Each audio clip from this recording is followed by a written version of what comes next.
This Minnesota fraud case is not just stupid and fake, and it's not just another dumb distraction from the Jeffrey files. There's something a lot more sinister going on. Now, by now you know the story. This guy, Nick Shirley, who, by the way, is not a journalist, just a little Mormon twerp with a camera, and who also went to prom with his mommy, went to Minnesota to uncover fraud in the Somali community.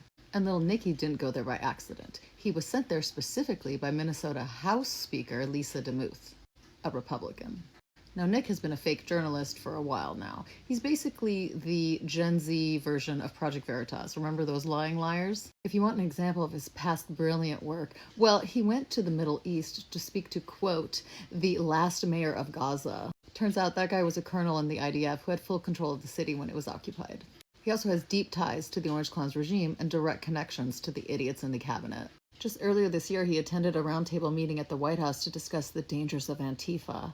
Antifa was later labeled a terrorist organization. Reminder, Antifa is not real and it is not an organization. So now you know that Nick is not some brave citizen journalist. He's instead being used as a useful idiot to astroturf Republican propaganda.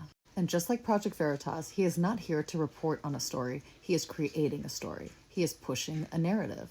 And before we get into the fraud, I want to laugh with you at the absurdity of the Orange Clowns regime pretending like they care about fraud. The Orange Clown has pardoned over 24 mostly white Americans who have committed fraud, big-time fraud, billions of dollars of fraud. Remember nursing home guy Philip S. Formas? He was serving a 20-year sentence for stealing over $1 billion from Medicare and Medicaid.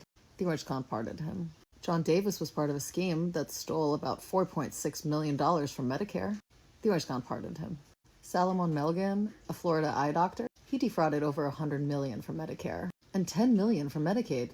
The Orange Clown pardoned him. I could go on, but you get the point. Now, we can all agree that fraud is bad, and it happens everywhere, in all states, red or blue. Now the facts. There absolutely has been fraud in Minnesota programs. The most prominent case was a Feeding Our Future nonprofit run by a white lady named Amy Bach. She's in jail, more than 90 people have been charged, and at least 60 have been convicted. Currently, there are more than 62 investigations into Minnesota childcare centers, and many people have been charged, and many more convicted. So if the justice system is working as it should, why the sudden obsession with Minnesota and the Somali population? Why Nick's very skewed and misleading video that contains zero facts and zero evidence? Well, on the surface, this looks like a pretty clear takedown of two of the Orange Clown's most vocal critics, Tim Walz and Ilhan Omar. Now, Republicans have wanted Minnesota for a very long time, and that insane My Pillow guy is actually running against Tim Walz next year. He has no chance of winning, obviously, but installing an Orange Clown loyalist in Minnesota would be an absolute dream for them. But that's not the sinister reason I'm talking about.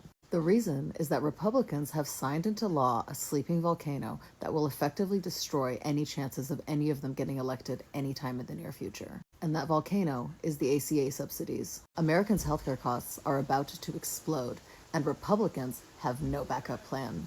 Now that, combined with every other disastrous policy in the Big Beautiful Bill and in Project 2025, basically means the extinction of the GOP as a political party.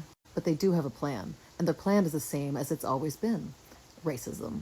You see, when MAGA gets that first healthcare bill and they start spinning around wildly, wondering who to point a finger at, Republicans are going to make sure that they do not look at the real reasons. 1, America's exploitative for-profit healthcare system, and 2, the deliberate destruction of the ACA by Republicans. They will instead point to the all-familiar scapegoat, immigrants. They are going to say healthcare is broken and unaffordable, not because of us, but because of them. They are going to demonize immigrants to make sure that healthcare remains a for-profit exploitation scheme. In the same exact way that they tell MAGA that they can't afford housing because of immigrants, that they don't have a high-paying job because of immigrants, and that they pay higher taxes because of immigrants. And if you don't believe me, watch very carefully how the top members of the Orange Clowns regime are stepping in line with this messaging.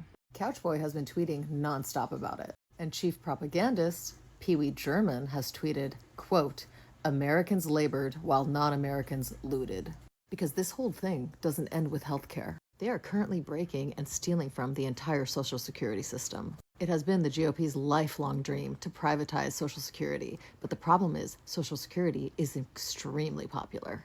So they're not going to tell you that they're stealing it. They're going to tell you that it stopped working because of immigrant fraud. Now, is this plan going to work? I don't know. Is MAGA too stupid to understand and identify propaganda? Yes. They are obsessed with this Minnesota thing. They're running with it like wildfire. But also, some of them can read, and they are going to see those numbers on their healthcare bill. And maybe for once, for some of them, pointing to a group of brown people is not going to be good enough.